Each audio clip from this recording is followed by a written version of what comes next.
They thought Ellis Island was just a checkpoint, but beneath the registry hall there was a room so secret even the dead needed clearance. In 1912, a drawer under an embalming table was forced open for the first time in 16 years. What they found inside wasn't a body. It was a book stitched in pale leather, no title, no index, no author, only a single word burned into its spine, Carrion. It didn't list names. It listed souls that had been edited. This isn't a ghost story. This is a forbidden archive, a horror documentary the government forgot to bury.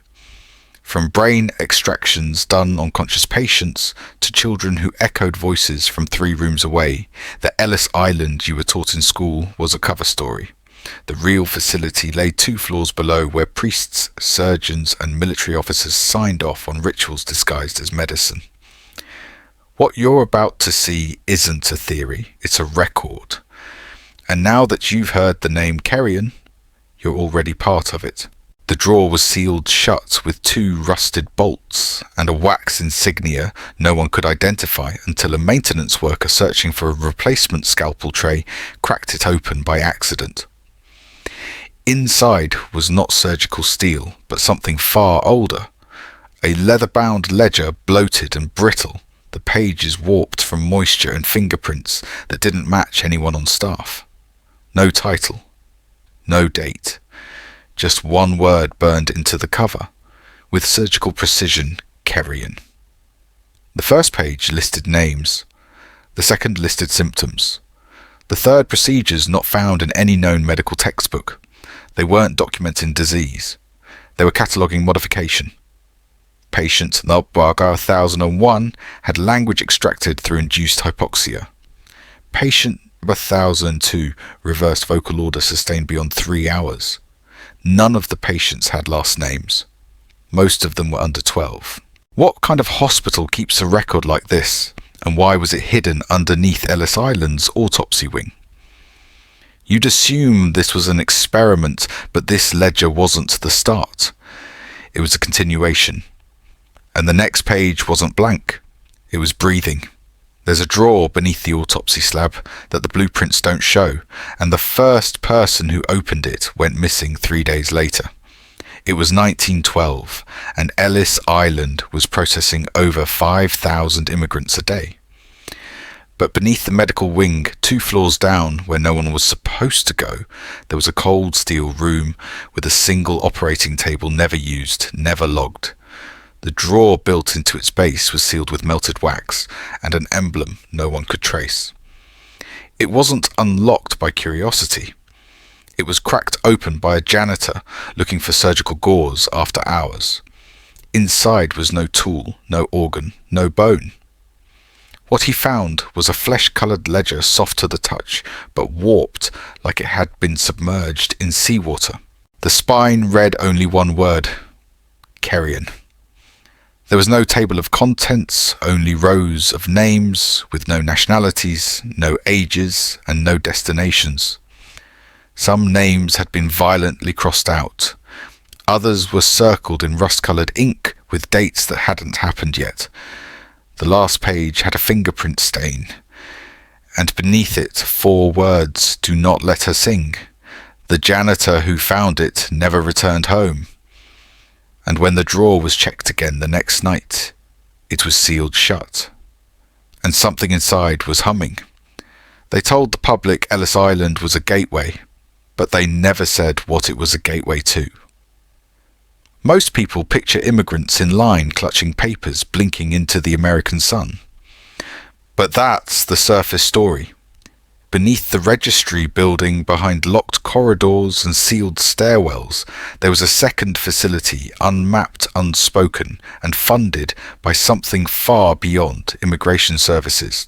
In 1909, military records show a sudden spike in classified personnel transfers to the island: 3 surgeons, 2 language theorists, and 1 priest under false documentation. None of their names ever appeared in Ellis's official medical staff list. Locals whispered that patients brought in on stretcher weren't the sick, they were the dangerous. They said some spoke backwards without tongues, others screamed in octaves no adult could hear. And then there were those who didn't speak at all, but still left scratches on soundproof walls. This place wasn't just processing people. It was scrubbing them, stripping languages, testing silence, preserving echoes. And the strangest part, the deeper you went below Ellis, the more the rooms got older. Brick turned to stone, tile turned to salt, and names began to repeat, over and over, even when no one else remembered them. The first patient wasn't a person, they were a sound. Listed only as entry, so thousanders, in the Carrion ledger, no age, no gender, no country, just a phrase, whispers sustained without lungs. Doctors wrote that they could hear it echo through the vents, 2 floors above, even when the surgical wing was empty. Sometimes it mimicked words spoken days earlier. Other times it spoke in tongues no one had ever recorded. The sound had no source, no mouth, but it reacted to proximity. It got louder when you got scared. Records show that in 1910, an entire floor of the Ellis Infirmary was sealed off, not because of disease, but because patients were reporting voices that matched those of long-dead relatives. They said the voices came from the drain, from the cracks, from the drawer, beneath the slab. That's when the extractions began. Not of teeth or tumours, but of languages, accents, vocal memories. The Carrion file called it selective auditory erasure. One nurse wrote in the margin, she stopped crying when they took her voice, but she didn't stop watching. The signature was incomplete. The ink had bled, and the page was still damp as if it had just been written. They called them echo children, but not because they repeated what they heard. It's because they echoed things no one ever said aloud. In a restricted wing of the Ellis Island Hospital, a group of children arrived between 1907 and 1913, all from different boats, different nations, and all diagnosed with identical vocal anomalies. None of them spoke the same language, yet somehow they answered each other's thoughts. Nurses reported that when one cried, the others winced. When one was sedated, the rest went silent. A memo buried in the Carrion ledger noted that these children were not biologically related, but shared a birthmark under the tongue, a dark ring described as not natural pigmentation, but symbolic tissue. One administrator labelled them linguistic twins from opposing bloodlines. They weren't quarantined because they were sick. They were separated because when left alone too long, they began to hum in unison. A low, rhythmic vibration that cracked the window panes. The ward was eventually shut down, but not all the children were relocated. Some remained, or at least something that remembered them did. The first recorded interaction wasn't with a patient, it was with a reflection. A nurse named Eliza Moreau, stationed on the restricted lower level in April 1911, filed an incident report that never made it into Ellis Island's official archives. According to her statements, she walked past a decommissioned surgical prep room and noticed a mirror that wasn't there the day before. It was bolted to the wall, rimmed with rusted surgical clamps and angled downward. As she passed, she claimed her reflection didn't mimic her movements. It blinked out of sync. It paused a second too long. And then it mouthed a word she hadn't said in years, her sister's name, who had drowned in Marseille when they were children. The next day, Moreau submitted a formal complaint about the mirror. But when supervisors inspected the room, the mirror was gone. In its place was a patch of stone wall carved with dozens of names. One of them was hers. Misspelled, but undeniably hers. Days later she was reassigned.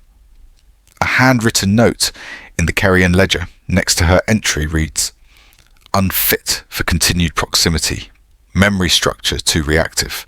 transfer to auditory unit, but Ellis Island had no auditory unit, at least not above ground. It started with a routine eye exam, but the patient didn't have pupils. In July of 1911, a 14-year-old boy named Emil Dravic arrived from Croatia, flagged during inspection, not for illness, but because he refused to speak. Not out of fear or trauma, he simply pointed at his throat and shook his head.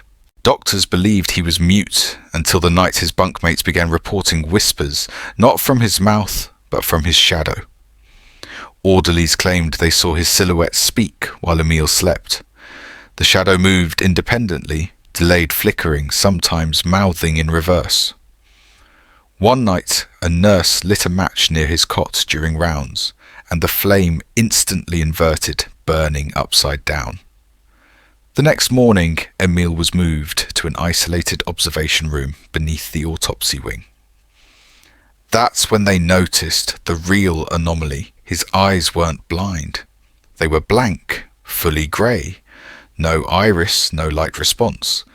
But during moments of silence, his corneas would reflect images not visible in the room. One doctor swore he saw a cathedral submerged underwater. Another claimed he saw his own mother's funeral, which hadn't happened yet. A final note in the Carrion file reads, "Retains visual memory of unbuilt locations. Projected architecture unknown. Possible gateway conduit." And just like that, Emil vanished from the registry. But his bed was still warm and his shadow hadn't moved. They called her Patient Ivy, but that wasn't her name. In fact, no one could agree on where she came from. Her intake form was half complete, filled out in 2 different handwritings and stamped with a date that didn't exist. February 30th, 1911. She was around 8 years old, barefoot, with one hand tightly clenching a shard of mirror glass. When asked questions, she didn't speak, but the phonograph in the corner of the intake room began playing on its own. Not music. Recordings of the very questions being asked on delay, as if the machine was repeating conversations it hadn't recorded yet. The audio loops matched the voices of the doctors exactly down to the coughs and stammers. The phonograph had no cylinder. Ivy only stared at them, wide-eyed, unmoving. After 72 hours of isolation, she finally spoke, but not in English or any documented language. Linguists brought in from the mainland couldn't identify the dialect, but they noted a disturbing pattern. Her words created rhythmic interference in nearby instruments. Electrocardiograms jumped. Ink bled through logbooks. And the more she spoke, the more light bulbs flickered. A line scrawled in the Carrion ledger beside her entry read, "Her language is not spoken. It is remembered. Buildings react to her." Her final recorded phrase before she stopped responding altogether was translated by a visiting priest from Malta. He believed it meant "you built this place on my breath." And when she exhaled, the phonograph cracked down the middle. By 1913, the lower levels of Ellis Island weren't just hidden, they were humming. Reports surfaced of walls vibrating without machinery, of children speaking in harmony despite never meeting, and of doctors refusing to return underground after hearing something behind the brick, something that knocked back. The ledger didn't call them patients anymore. It called them resonant anomalies. What followed next wasn't observation. It was escalation. The orderlies stopped using the stairs because the stairs began looping. One intern, Charles Hensley, reported taking 5 steps down to deliver medication to the basement infirmary. But when he reached the landing, he was still on the 3rd floor. He tried again, this time counting each step aloud. 13 steps down, and somehow he ended up back in the same hallway he started from. Except the window was facing the wrong harbour. Within weeks, 9 different staff members reported spatial slippage. Rooms, rotating hallways, stretching doors, vanishing for hours at a time. One doctor was found unconscious in the record storage room, his body drenched in seawater, though the room was sealed and climate controlled. A note was clenched in his hand, written in someone else's handwriting. Stop ringing her name. Security tried to close off the lower wings, but the locks wouldn't hold. Keys dissolved into rust. Lights burst from the inside. One nurse trying to resign found that every exit door led her back to the children's observation room, no matter which direction she walked. They weren't just treating anomalies anymore. Ellis Island had become one, and whatever it was becoming, it didn't want to be left alone. They tried to record the phenomenon, but the recordings started speaking back. In late 1913, a team from the US Army Signal Corps was dispatched to Ellis Island's restricted sublevels with phonograph spirometers and electromagnetic sensors. Their goal was to document the auditory disturbances, disembodied voices, rhythmic humming, and walls that pulsed like lungs. But every time they played back the wax cylinders, the content was wrong. Instead of interviews or ambient noise, the cylinders played names. Hundreds of them, sometimes in whispers, sometimes in screams. One playback session looped the same name Ivy 47 times, each repetition more distorted until the cylinder cracked. Technicians reported nausea, dizziness, even temporary memory loss. One linguist, Captain Elias Trumbull, spoke aloud during a recording test, and on playback his voice answered itself, with a question he had never asked. The team left the next morning. They filed no formal report. But weeks later, several of them were found institutionalized mumbling phrases in the same unknown tongue spoken by the children. A final memo from the Corps' supervising officer read, "Do not attempt to document. The sound uses memory as its host. Observers become echoes." And by then, the ledger had begun to write itself. Then the births began, except no one was pregnant. In January 1914, 3 female patients in the lower infirmary were found unconscious, their stomachs distended, their mouths bleeding ink-black fluid. They had arrived weeks earlier for unrelated conditions, typhoid, a fractured ankle, and a language seizure, but all 3 were suddenly catatonic, their pulses erratic. When examined, their bodies showed no signs of conception, yet something was moving beneath their skin. Not like a fetus, like a rhythm. Doctors described it as a heartbeat without a heart, an internal vibration that disrupted nearby instruments and made phonographs skip. Within 48 hours, all 3 women expelled a thick crystalline object from their mouths, clear and cold, shaped like a human molar, but pulsing faintly with sound. One nurse dropped it by accident and it shattered, releasing a noise no one in the room could describe, except to say it felt like remembering something they had never lived. Afterward, everyone present began dreaming in languages they didn't speak.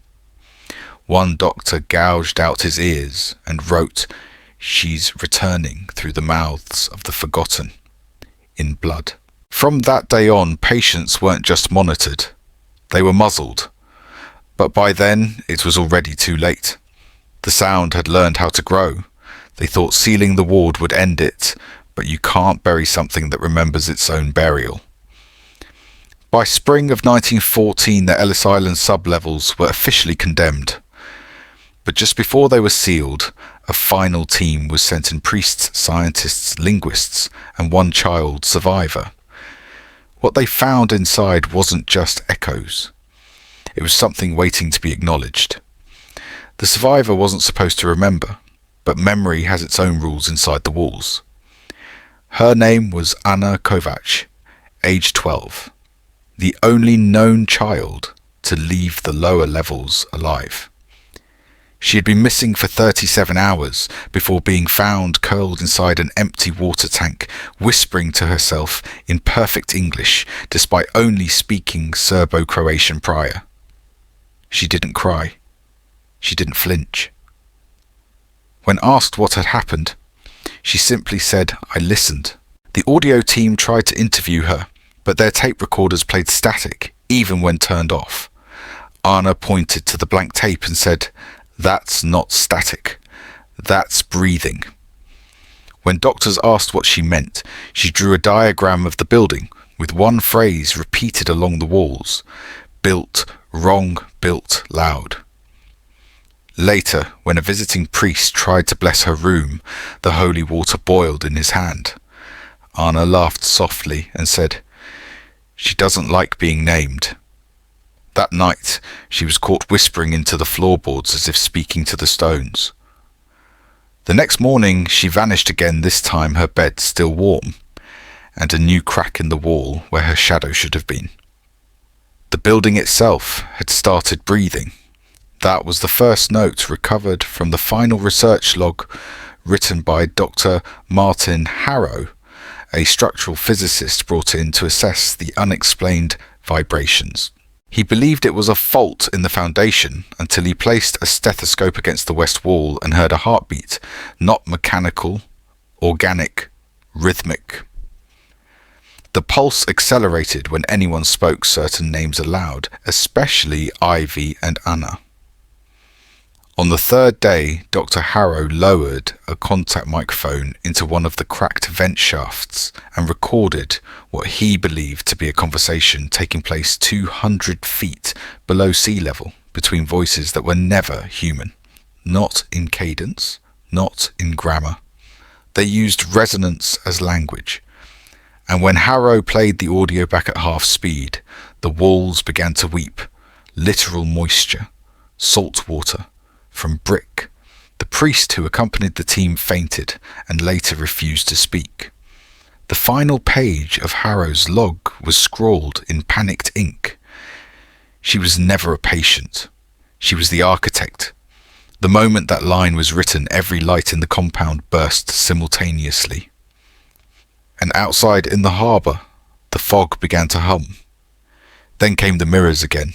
But this time they weren't hanging on walls. They were growing from them. In the final week before the sublevels were sealed, 3 separate witnesses claimed that reflective surfaces began to form inside cracks in the masonry thin slivers of polished blackness that distorted space around them.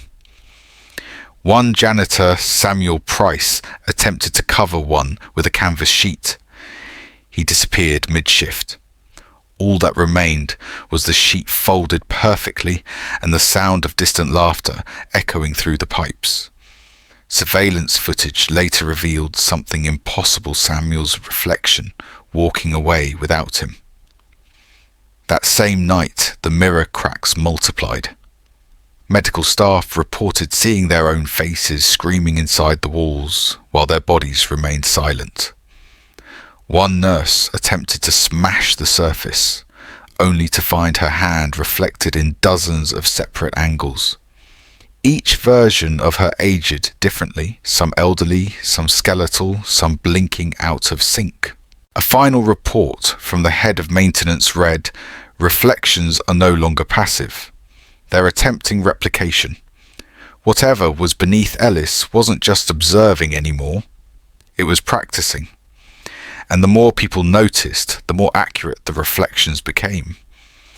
Until they weren't reflections at all. It wasn't just sound anymore. It had learned how to speak through blood." In one of the final autopsies conducted before the lower wards were shut down, Dr. Evelyn Maas opened the chest cavity of a deceased patient only to find something engraved onto the inside of his ribs. Not with ink, not with tools, with scar tissue. The marks formed a repeating symbol, a sigil that had appeared in the margins of several earlier reports, always sketched unconsciously by patients and staff. The moment Dr. Mars touched the bone, her eyes rolled back, and she began reciting numbers in a perfect monotone geographic coordinates, later revealed to be the exact location of the original immigrant holding tank built before Ellis was constructed. Her voice changed pitch mid-sentence, becoming masculine, then childlike, then something shrill and harmonic, like metal warping underwater. Her last words were, "We are beneath language now. We are beneath names." Afterward, she refused to speak ever again, except to write the same sentence over and over in chalk. She was trying to make a mouth out of the whole building. That's when the walls started echoing back in complete sentences, and they were always one sentence ahead. The final anomaly wasn't visual or auditory, it was chronological. Clocks in the sub-levels began to desynchronize, some skipping forward by minutes, others reversing in stutters. But the most disturbing effect occurred on the human body. Nurses reported that patients would blink and their hair would grey. One man named Elias Novik was seen reading a newspaper at 6:12 p.m. By 6:14, he was found collapsed on the floor with liver spots, brittle bones, and the mental cognition of a 91-year-old. He had aged nearly 7 decades in under 2 minutes. Surveillance footage played backward showed his shadow splitting one half remaining in place, while the other walked away through a sealed wall. After this event, staff began to refer to the lower wing as the basement of wrong time. Reports of déjà vu multiplied, people experiencing conversations seconds before they happened or answering questions no one had asked yet. One terrified orderly locked himself in a supply closet and scribbled on the wall, "Time is not passing. It's looping until she is understood." That same night, a newborn was heard crying through the air ducts, but no births were recorded. The sound didn't fade. It grew younger. They thought sealing the lower levels would end it. But Ellis didn't collapse, it went quiet. And that's somehow worse. No more screams. No more shifts in gravity. Just silence so dense it warped microphones. Authorities declared the site dormant, but the final audio logs kept recording. Not voices, not movement, just a heartbeat. One that isn't fading, it's growing louder. Even after the sub-levels were sealed, the dreams didn't stop. Former staff scattered across different states began reporting identical nightmares. In each, they stood at the edge of a dark hallway. At the far end was a figure stitched from hospital gowns and copper wire, whispering backwards. The moment anyone in the dream took a step forward, they'd wake up soaked in seawater. Sleep studies confirmed heightened brainwave activity synced across time zones, as if something was syncing them. One nurse, now retired, drew the same sigil over and over in her sleep using her own blood. Another man, who'd only worked Ellis for 2 weeks, clawed out his mirrors and insisted his reflection kept mouthing, "Let me finish her sentence." The most disturbing case involved a 4-year-old in Chicago, born long after the closure, who began speaking fluent Czech overnight, the exact dialect spoken by Anna Varga, the first patient to go missing. These weren't just side effects, they were echoes. Lingering, intelligent and patient, Ellis wasn't buried, it was broadcasting, and every dream just a rehearsal for what it's planning next. When the sub-levels were finally flooded in 1954, it wasn't a shutdown, it was a containment. Officials called it a structural safety measure, but the blueprints tell another story. Pipes were rerouted not to drain the water out, but to keep something inside. Divers sent in for inspection never resurfaced. One managed to transmit 7 seconds of garbled audio before his feed cut off. Analysts isolated the sound and enhanced it. It wasn't static. It was singing. A low-layered chorus in over 30 languages, all reciting the same word, mother. Weeks later, rust-coloured water bubbled up through drainage grates across Brooklyn. Lab tests found traces of salt iron and something else, not blood, but something that behaved like it wanted to be. Even today, buildings erected near the Ellis site report strange architectural failures. Walls buckle inward, electrical systems short only at 3:16 a.m, and residents describe waking up to find words written inside their eyelids. The phrasing always matches Ellis patient files. 70 years later, the building is gone, but the vocabulary remains. And language once awakened doesn't sleep. It waits for a throat. The most chilling consequence wasn't physical, it was generational. Families of former Ellis staff began noticing strange patterns in their children. Infants who refused to sleep unless exposed to hospital sounds. Toddlers who scribbled perfect renderings of the Ellis basement layout despite never having seen it. One boy, aged 6, drew a recurring figure with tubes for limbs and no face, labelled only as the one who talks in wires. Therapists dismissed it as genetic trauma until the boy correctly described the location of a sealed chamber that had never been public record. Several descendants began speaking in unison during sleep, whispering patient numbers Ellis had long purged. One girl developed a neurological condition where her dreams bled into her waking hours, creating hallucinations indistinguishable from reality. When asked what she saw, she simply said, "I see her remembering." Even now, researchers observing these bloodlines call it the Ellis echo, a phenomenon where memory isn't passed down but inherited like an infection. And if memory is contagious, then the question becomes deeply unsettling: how many of us are already dreaming someone else's nightmare?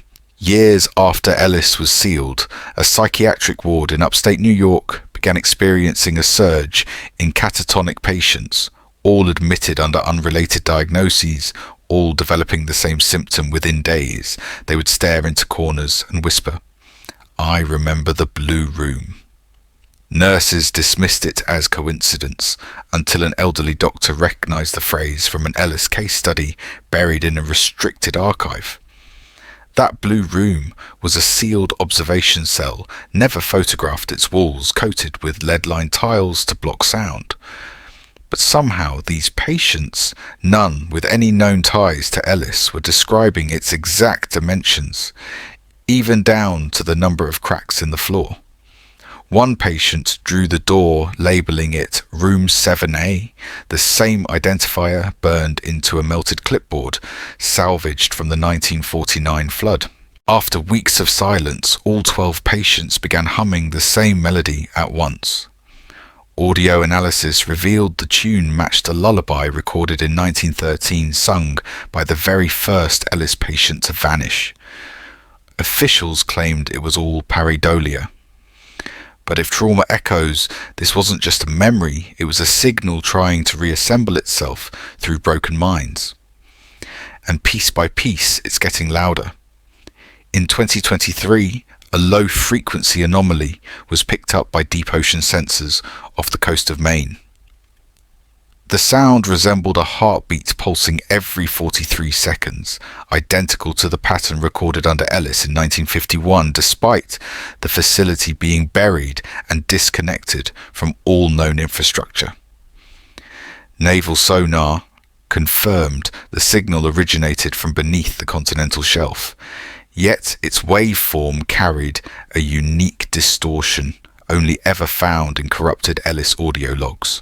Researchers tried to dismiss it as tectonic activity, but the timing coincided with an incident. A diver at a separate facility miles inland surfaced unconscious, muttering the phrase, "Her voice is inside the walls." When played the Ellis heartbeat, he began convulsing and whispered, "She's not done remembering." Multiple satellites then recorded sudden magnetic anomalies directly above the original Ellis coordinates. Whatever was buried is still active, not growing, not sleeping, waiting. And if the pulse is returning, then the question no one dares ask becomes urgent. Did Ellis trap something beneath us? Or did it let something out? Because echoes don't fade, they find new rooms to fill. The most chilling part of the Ellis case isn't the vanishings, the sounds, or even the shared hallucinations. It's the possibility that our minds aren't always our own. That memory isn't a vault, but a hallway, and something or someone may be walking through it even now. If Ellis was a door, then who built the frame? Who left it cracked open? And why are we still hearing whispers that began in rooms long abandoned?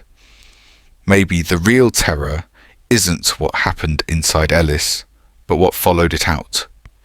If this story haunted you, or made you question what's real, don't keep it to yourself. Leave a comment with your theory, save this video to revisit the evidence, and subscribe so you never miss another forgotten chapter of history that was never meant to be remembered.